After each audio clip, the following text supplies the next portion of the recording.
Bismillahirrahmanirrahim. Assalamualaikum warahmatullahi wabarakatuh. Baiklah, kita langsung saja ya, mulai. Ini kita kemarin kita sudah bahas ini dan satu. Kita sudah bahas mengenai komposisi tanah ya. Kita ulang sedikit saja. Sedikit ini komposisi tanah. Jadi pada komposisi tanah ini yang kita pelajari adalah hubungan yang kita pelajari di sini adalah berat, komposisi berat, yaitu ada kadar air, kemudian ada berat volume. Kemudian yang komposisi volume itu adalah angka pori, kemudian porositas, satu lagi kejenuhan, derajat kejenuhan. Oke. Nah, itu yang kita pelajari di sini. Nah, ada lagi yang satu lagi adalah hubungan si berat dan si volume. Hubungan berat volume ini kadar air BV angka pori, dengan kadar air BV porositas, ditambah lagi SG ya, specific gravity. Nah, itu dia. Itu yang kemarin yang kita pelajari. Ya. Nah, setelah komposisi tanah, baru kita masuk ke analisis mekanis.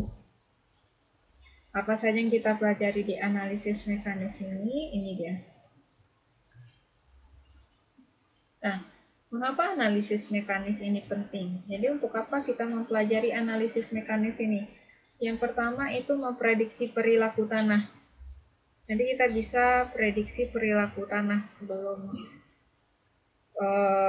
bangunan konstruksi dibangun, itu kita bisa prediksi dulu. Kemudian kita tentu saja kita bisa mengklasifikasikan tanah. Ini dia. Kenapa analisis itu penting. Nah, analisis mekanis atau mechanical analysis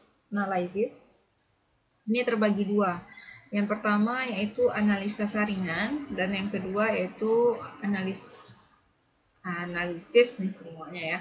Analisis saringan, kemudian analisis hidrometer atau shift analysis dengan hydrometer analysis. Nah, itu dia. Nah, kita pelajari satu persatu dulu. Beda di sini adalah kalau analisa saringan itu yang diperiksa adalah ukuran butiran yang tertahan ya, retain ya, tertahan saringan nomor 200. Sedangkan analisis hidrometer ini yang lolos saringan nomor 200. Apa itu saringan nomor 200? Nanti kita pelajari ya. Nah, kita lihat dulu di sini analisa saringan. Analisa saringan itu adalah sebuah uji laboratorium untuk melihat distribusi ukuran tanah yang tertahan saringan nomor 200. Jadi, yang tertahan ya. Apa maksud saringan nomor 200 itu Bu? Ya, timbul pertanyaan. Saringan itu bermacam-macam, beraneka ragam ya, mulai dari saringan yang terbesar sampai yang terkecil. Maksud yang terbesar di sini bukan ukuran saringannya, tapi ukuran saringan, bukan ukuran diameter, tapi ukuran saringannya itu. Nah, kalau saringan kan bentuknya bulat itu ya. Jadi yang ukuran saringan yang ini ya, mulai dari yang terbesar sampai yang terkecil. Nah, ini menurut ASTM, ini ASTM kita yang Amerika punya, standar Amerika. Ini ukuran saringannya itu ada mulai dari 3 inci, 2 inci, 1,5 inci, sampai nomor 200. Ukurannya bagaimana Bu? Ini opening size-nya. Ini dalam inci. 3 inci otomatis ini ukurannya sama dengan 3 inci ya. Ini 3 inci nih. 3 inch. Kemudian yang 2 inch opening size opening size-nya itu 2 inci. Sampai dia saringan 200, yang ukuran saringan 200 itu adalah ukurannya 0,00295 inci. Atau sama dengan 0,075 mm.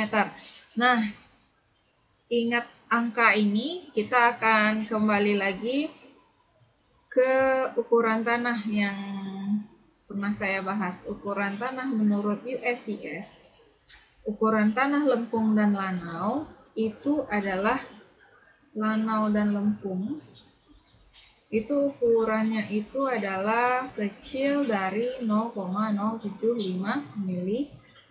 Ini menurut USCS. Kalau berbicara dengan geoteknik, ukuran klasifikasinya tanah itu adalah USCS ya. Jadi di sini makanya analisa saringan ini mengacu pada yang tertahan di saringan nomor 200. Jadi yang kita hitung itu adalah ukuran yang tertahan di saringan nomor 200. Nah, kita lihat berikut ini. Ini dia. Nah, ini dia macam saringannya. Ini coarse gravel mulai dari 3 inci sampai 3/4 inci.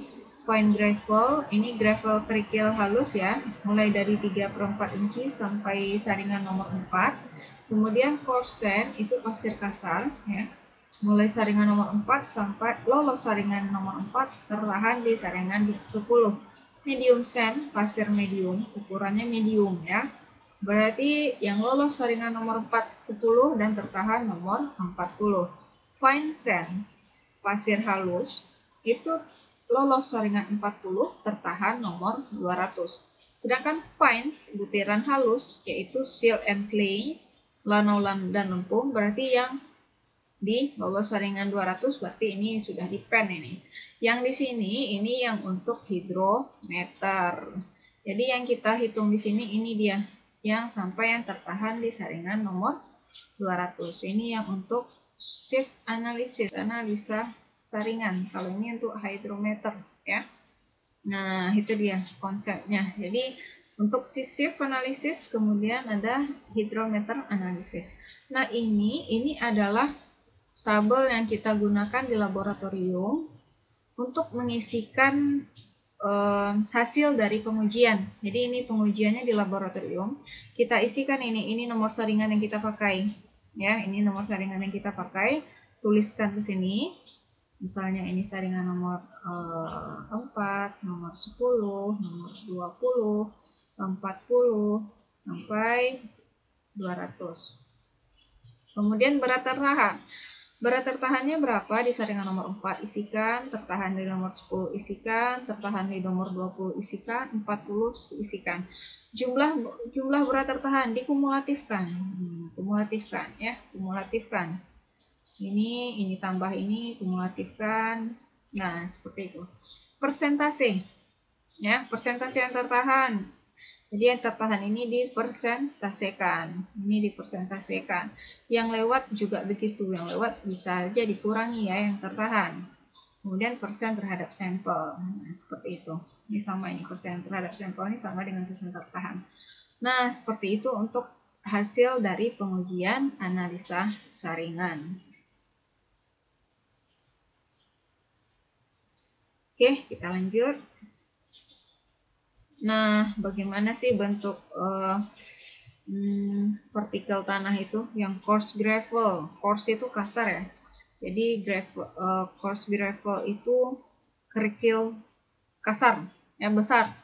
Jadi seperti ini. Kemudian ada fine gravel yang lebih kecil dari coarse, ya, kerikil halus ya. Kemudian ada coarse sand, pasir kasar, ya. Pasir kasar, kemudian medium sand, kemudian fine sand, pasir halus. Kalau kamu ke pantai itu fine sand itu, pasir halus. Kemudian boulder. Boulder ini kerakal atau batu besar ya, boulder. Kemudian cobble, yang lebih kecil, yang lebih bisa lah. Inilah seperti ini gambaran ukuran untuk yang tanah gravel atau kerakal, kerikil sampai pasir. Nah, ini yang bisa dilihat secara kasat mata, ini dia. Tapi kalau yang butiran halus, fine, yang butiran halus, lanau dan lempung itu bisa, tapi kalau untuk melihat partikelnya itu menggunakan mikroskop. Oke, ini dia. Nah, setelah kita analisa shift analysis, analisa ayakan di sana, jadi sudah dapat kita yang tertahan di saringan 200, yang saringan 200. Sekarang baru kita masuk ke analisa hidrometer. Ini yang kita cari adalah yang lolos di saringan 200. Pisah-pisahkan ya. Shift analysis itu yang tertahan di saringan 200 dan analisa hidrometer yaitu yang lolos di saringan nomor 200. Jadi prinsip analisa hidrometer ini adalah sedimentasi atau pengendapan. Nah, ada prosesnya pengendapan.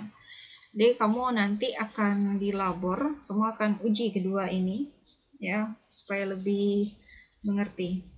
Nah, proses pengendapan ini dipengaruhi oleh bentuk, ukuran, berat butir tanah. Semakin besar ukuran tanah dan beratnya, maka akan cepat waktu untuk mengendapnya. Begitu juga dengan sebaliknya.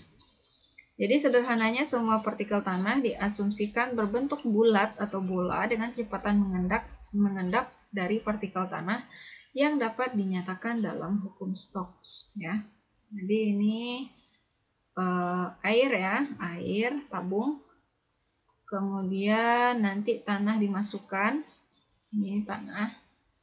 Nah, tanah. Nanti dengan stopwatch kita hitung. Kita hitung berapa lama atau berapa waktu kecepatan tanah ini mengendap. Oke. Nah, itu dia untuk analisa hidrometer ini. Nah, ini form dari pengujian untuk analisa saringan dan hidrometer ya. Yang ini untuk saringan, ini shift, dan ini hidrometer. Nah, ini dia. Jadi kamu isikan di masing-masing ini. Jadi ini waktu percobaan yang di hidrometer itu. Mulai dari 0 menit, setengah menit, 1 menit, 2 menit, 5 menit, sampai 1440 menit. Berapa jam itu ya? Itu dia. 24 jam. Jadi sampai seharian kamu harus hitung hidrometer analisis ini. Oke, nanti ini diisikan dengan rumus-rumus yang ditentukan nantinya, ya.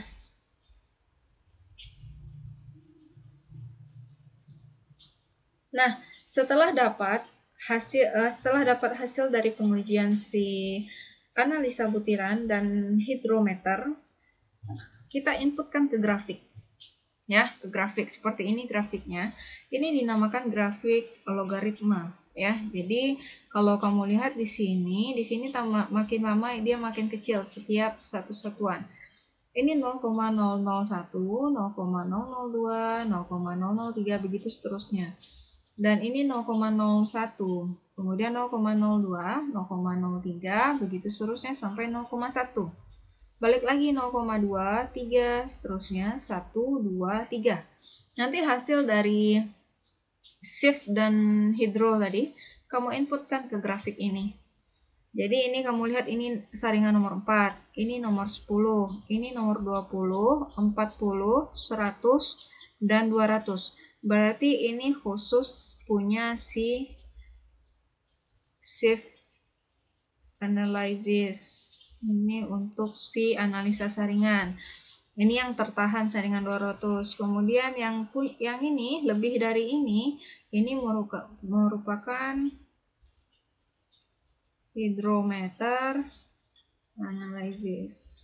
Nah, ini dia. Ini punya si shift, ini punya si hidro.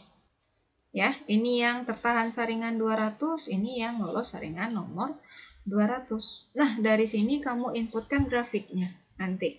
Nah, isikan partikel si clay-nya berapa, siltnya berapa, sandnya berapa, gravelnya berapa. Didapatlah angka-angka yang bisa menunjukkan mana yang dominan, apakah si clay, lempung, silt, apakah silt, lanau, apakah sand, pasir, atau gravel, kerikil.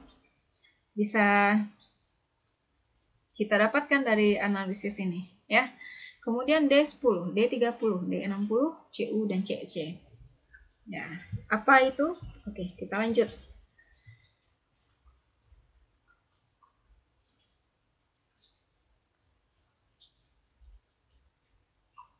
Nah, ini dia bentuk grafiknya. Seperti ini gambarannya. Oke, seperti ini gambarannya. Ini diisikan persen finer, persen lolos saringan. Kemudian ini diameternya. Nah, seperti tadi. Nah, di sini ada gambaran bentuk grafiknya.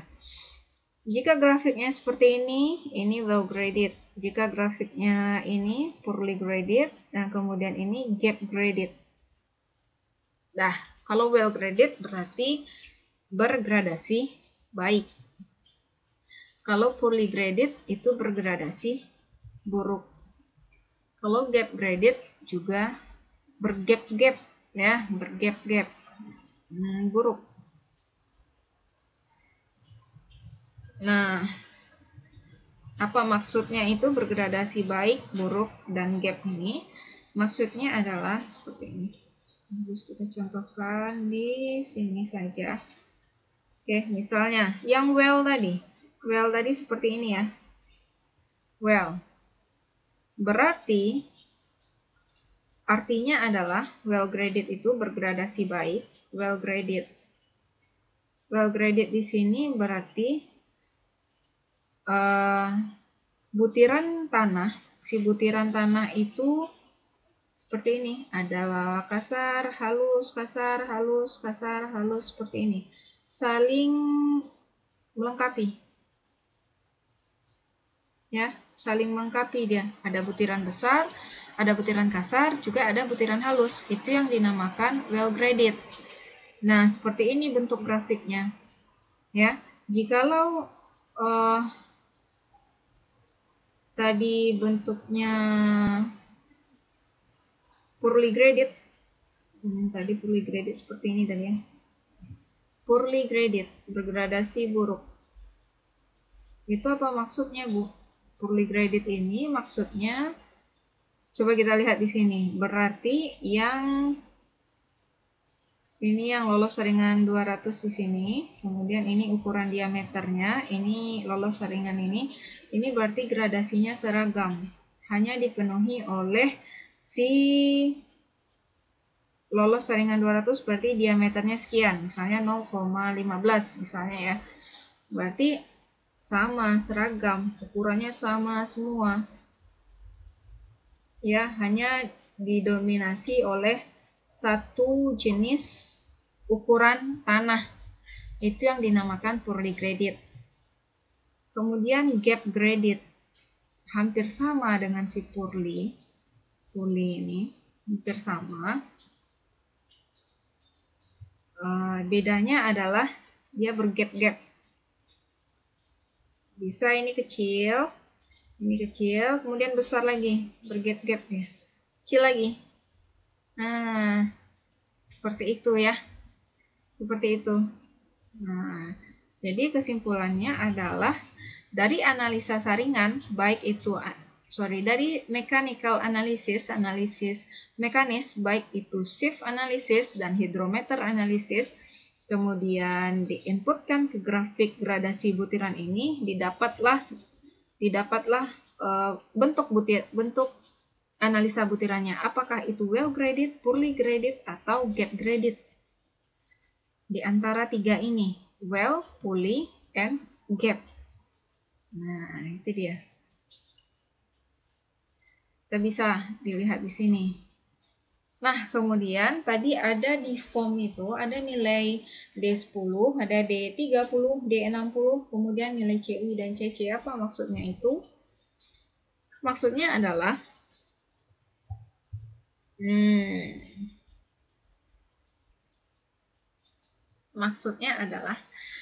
Di sini saya tuliskan, poorly graded soil has an uneven oil distribution. Geologists call this well graded. Jadi kalau misalnya si poorly graded ini geoteknik bilang poorly graded, tapi kalau si geologis ya, ahli geologi menyebutnya well graded. Ya, jika misalnya well graded kata ahli geoteknik, kalau geologis menyebutkannya adalah poorly graded. Beda.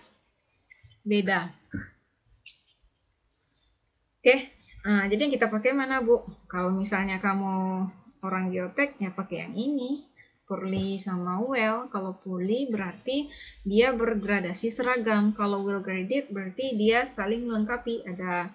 Ada butiran halus, butiran kasar, ya, butiran medium, dan lain-lain. Nah, kalau geologis itu beda lagi pandangannya. Oke, kemudian setelah itu didapatkanlah D10, D60, 30, 10. Apa itu? D10, D60, D30 ini. D10 ini adalah diameter yang lolos 10%. 10% yang lolos. Maksudnya di sini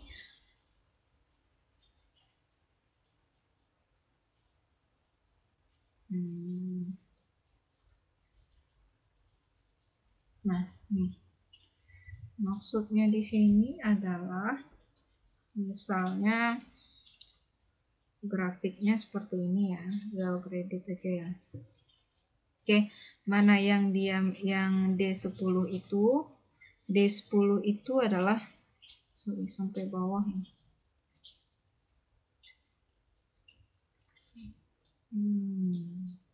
Nah, nggak sampai ini juga ya, di 0. Nah, D10 itu maksudnya adalah ini diameter yang lolos di persen lolos yang di 10%. 10% yang lolos. Kemudian D30 ini adalah ini dia. D30, D60 ini. Jadi D10 ini ketemu di sini D10. Diameter ukuran diameter yang lolos di 10%. Persen lolos 10%. Berapa diameternya? Kemudian di persen lolos 30. Di 30%, diameternya ini X, Y, kemudian di diameter yang lolos 60% di sini. Jadi ukuran diameternya.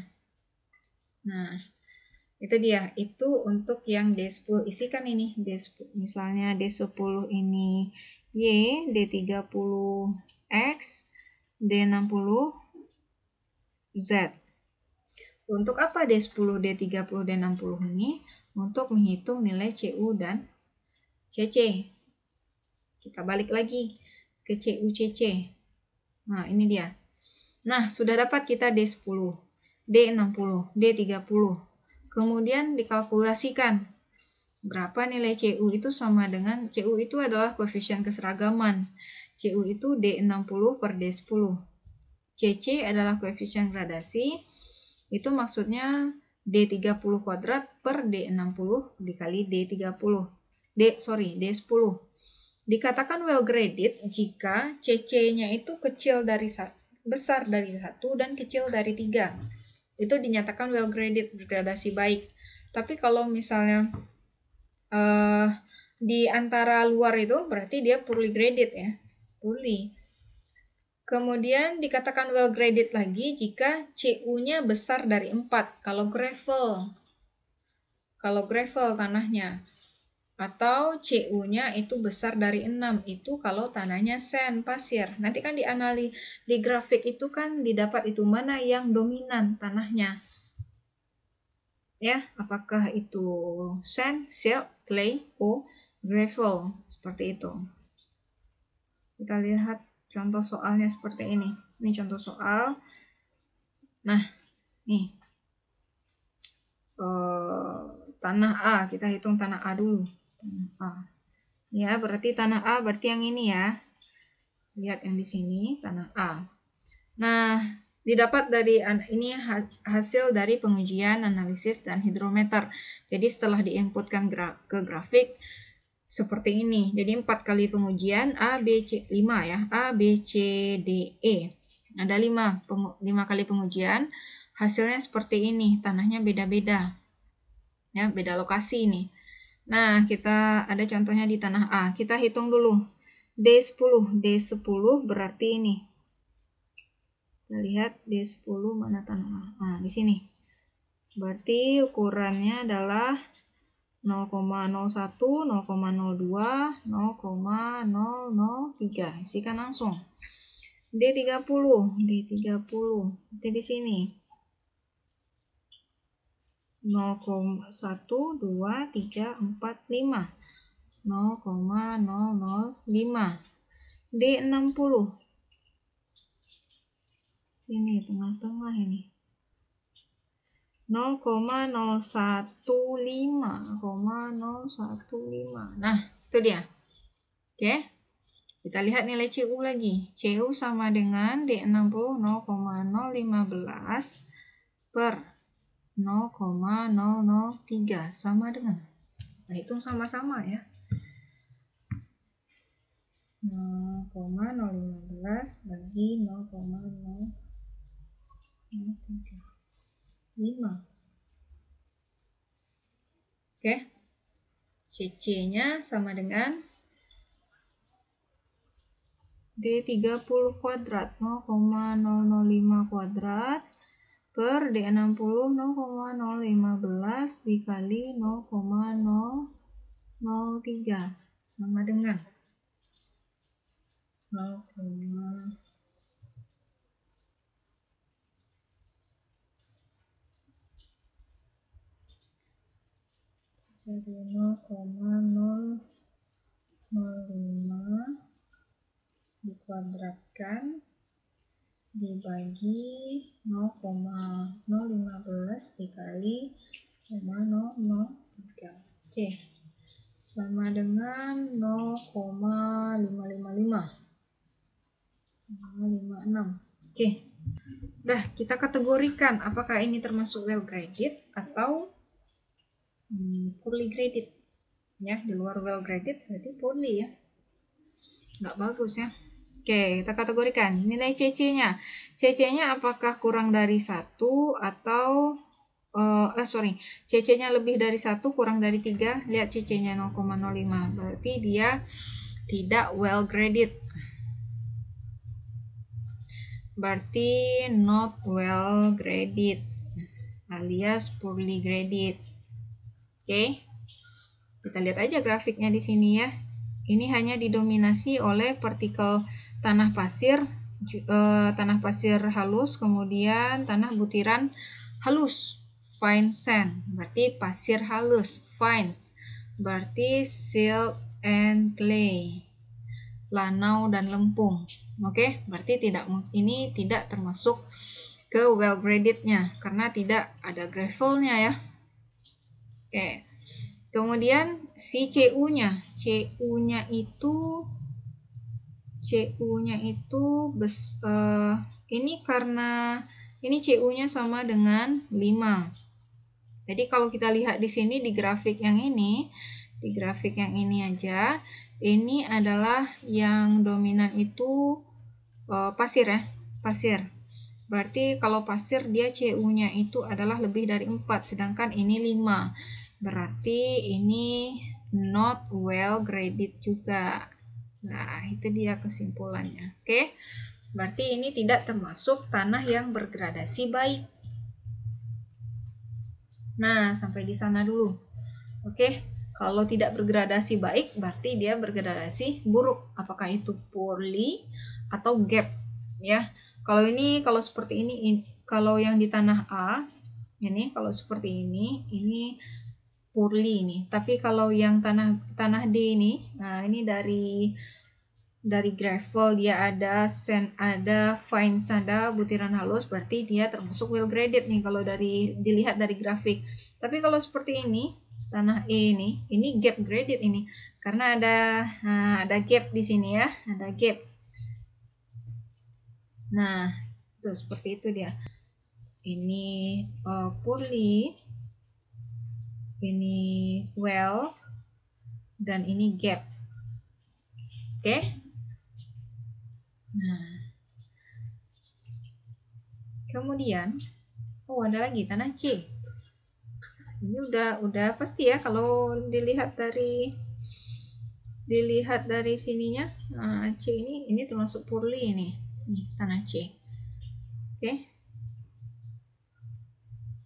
Bisa hitung sendiri ini. Nah, udah habis slide kita. Nah, tugas kamu di sini adalah tugas. Saya kasih tugasnya di video langsung ya. Tugas adalah klasifikasikan kembali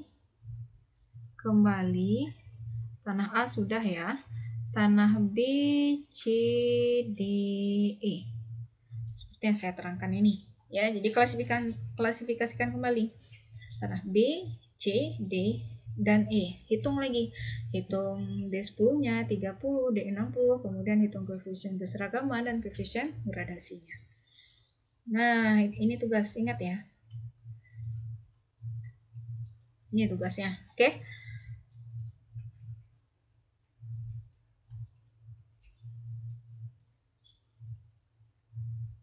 Kesimpulan dari pertemuan ini. Ada mechanical analysis, ada analisis mekanis. Ini gunanya untuk apa? Untuk mengklasifikasikan tanah.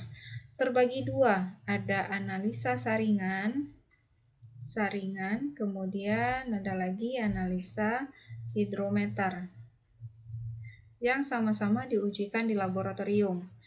Dari keduanya ini nanti didapatkan di pengujian Google Form. Form di data form yang ada saya kasih tadi. Kemudian setelah di data form, kemudian diperoleh grafik. Grafik distribusi saringan. Sesudah dapat grafik, kita bisa menentukan mana yang dominan tanahnya.